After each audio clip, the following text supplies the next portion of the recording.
प्राचीन भारतीय धर्म ग्रंथों में अनेक उपाख्यानों का वर्णन करने के लिए मनोरम और अर्थपूर्ण कहानियां हैं। उनसे सीखने के लिए बहुत कुछ है, क्योंकि वे सभी आवश्यक जीवन सबक प्रदान करते हैं।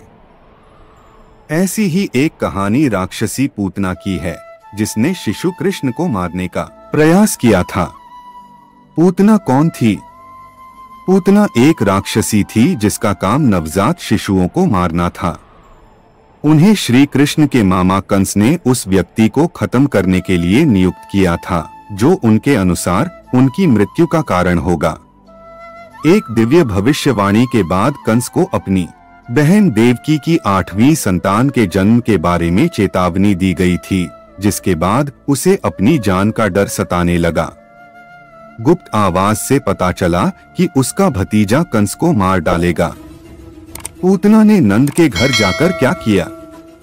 जो कार्य उसे सौंपा गया था उसे सौंपने के लिए पूतना गोकुल में नंद के घर गई। वह एक ब्राह्मण महिला के भेष में यशोदा के पास गई और उन्हें अपने वरदानों के बारे में बताया। इस प्रकार उसने यह समझाने के लिए यशोदा से झूठ बोला कि वह बच्चे की शुभचिंतक हैं।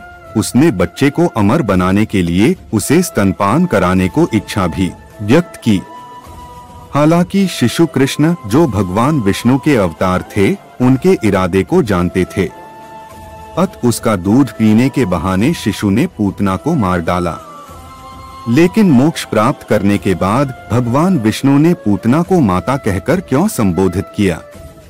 यह जानते हुए भी कि पूतना उन्हें मारना चाहती थी, भगवान विष्णु ने पूतना को माता कहकर संबोधित किया, क्योंकि वह उसका दूध पीता था।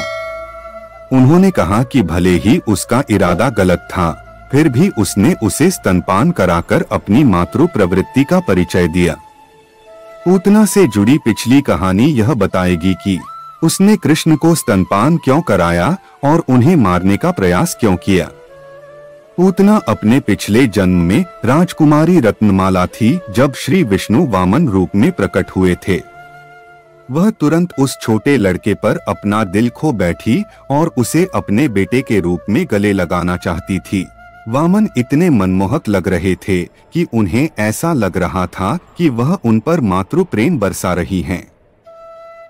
इसलिए वह उसे स्तनपान कराना चाहती थी।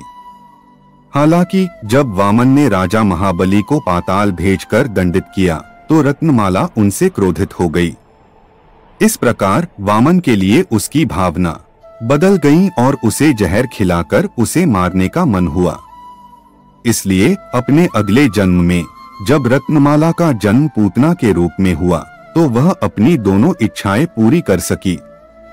वह बच्चे को स्तनपान करा सकती थी और उसे जहर का सेवन भी करवा सकती थी। बहरहाल मोक्ष प्राप्त करने के बाद पूतना ने विष्णु के निवास में अपने लिए जगह सुरक्षित कर ली, क्योंकि उन्होंने उसे अपनी मां के रूप में संबोधित किया था। दोस्तों, वीडियो की जानकारी पसंद आई हो तो वीडियो को लाइक और सनातन धर्म के रहस्यों और हिंदू देवी देवताओं की संपूर्ण कथाओं की जानकारी को जानने के लिए चैनल को सब्सक्राइब जरूर करें।